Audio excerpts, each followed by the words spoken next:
The United States launched the war in Afghanistan following the September 11, 2001 terrorist attacks. The conflict lasted 2 decades and spanned 4 U.S. presidencies, becoming the longest war in American history. By August 2021, the war began to come to a close, with the Taliban regaining power 2 weeks before the United States was set to withdraw all troops from the region. Overall, the conflict resulted in tens of thousands of deaths and a $2 trillion price tag. Here's a look at key events from the conflict. Investigators determined the 9/11 attacks, in which terrorists hijacked 4 commercial airplanes, crashing 2 into the World Trade Center towers in New York City, 1 at the Pentagon near Washington, D.C., and 1 in a Pennsylvania field, were orchestrated by terrorists working from Afghanistan, which was under the control of the Taliban, an extremist Islamic movement. Leading the plot that killed more than 2,700 people was Osama bin Laden, leader of the Islamic militant group Al-Qaeda.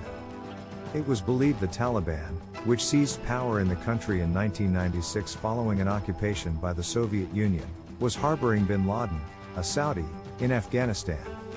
In an address on September 20, 2001, President George W. Bush demanded the Taliban deliver bin Laden and other Al-Qaeda leaders to the United States, or share in their fate. They refused.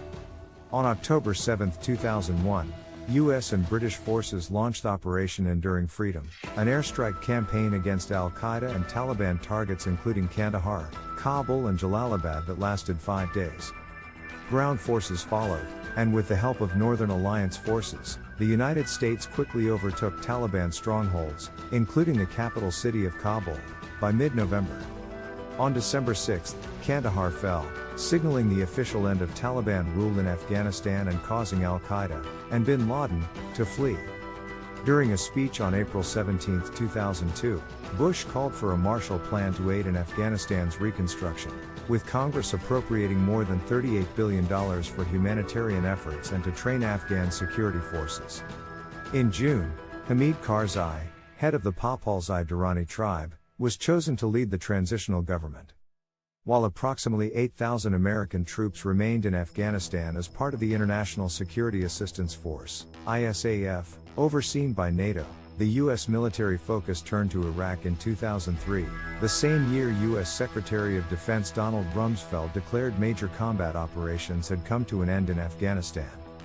A new constitution was soon enacted and Afghanistan held its first democratic election since the onset of the war on October 9, 2004, with Karzai, who went on to serve 2 5-year terms, winning the vote for president.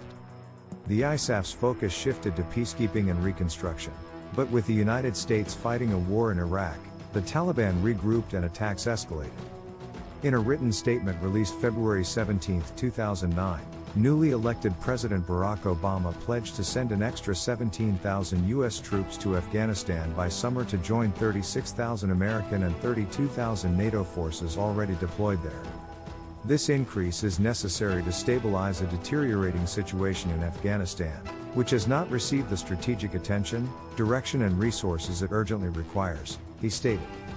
American troops reached a peak of approximately 110,000 soldiers in Afghanistan in 2011. In November 2010, NATO countries agreed to a transition of power to local Afghan security forces by the end of 2014, and, on May 2, 2011, following 10-year manhunt, U.S. Navy SEALs located and killed bin Laden in Pakistan.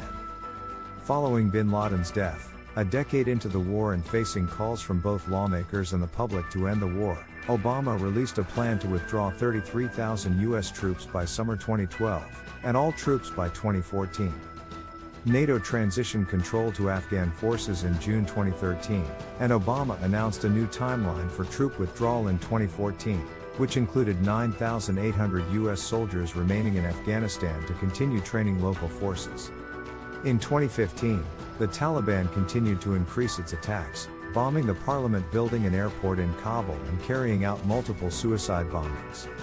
In his first few months of office, President Donald Trump authorized the Pentagon to make combat decisions in Afghanistan, and, on April 13, 2017, the United States dropped its most powerful non-nuclear bomb, called the mother of all bombs, on a remote ISIS cave complex.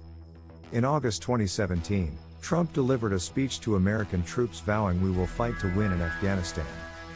America's enemies must never know our plans, or believe they can wait us out, he said. I will not say when we are going to attack, but attack we will. The Taliban continued to escalate its terrorist attacks, and the United States entered peace talks with the group in February 2019.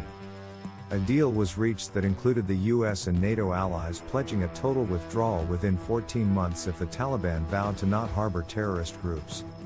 But by September, Trump called off the talks after a Taliban attack that left a US soldier and 11 others dead. If they cannot agree to a ceasefire during these very important peace talks, and would even kill 12 innocent people, then they probably don't have the power to negotiate a meaningful agreement anyway, Trump tweeted. Still, the United States and Taliban signed a peace agreement on February 29, 2020, although Taliban attacks against Afghan forces continued, as did American airstrikes. In September 2020, members of the Afghan government met with the Taliban to resume peace talks, and in November Trump announced that he planned to reduce U.S. troops in Afghanistan to 2,500 by January 15, 2021. The fourth president in power during the war, President Joe Biden, in April 2021, set the symbolic deadline of September 11, 2021, the 20th anniversary of the 9/11 attacks, as the date of full U.S. withdrawal from Afghanistan, with the final withdrawal effort beginning in May. Facing little resistance, in just 10 days, from August 6 to 15, 2021, the Taliban swiftly overtook provincial capitals, Kandahar, Mazar-e-Sharif and, finally, Kabul. As the Afghan government collapsed, President Ashraf Ghani fled to the UAE, the U.S. embassy was evacuated and thousands of citizens rushed to the airport in Kabul to leave the country. By August 14, Biden had temporarily deployed about 6,000 U.S. troops to assist in evacuation efforts. Facing scrutiny for the Taliban's swift return to power, Biden stated, "I was the fourth president to preside over an American troop presence in Afghanistan, 2 Republicans, 2 Democrats. I would not, and will not, pass this war on to a fifth." During the war in Afghanistan, more than 3,500 Allied soldiers were killed, including 2,448 American service members, with 20,000 plus Americans injured.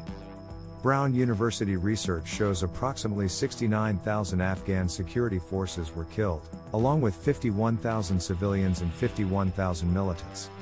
According to the United Nations, some 5 million Afghanis have been displaced by the war since 2012, making Afghanistan the world's third largest displaced population.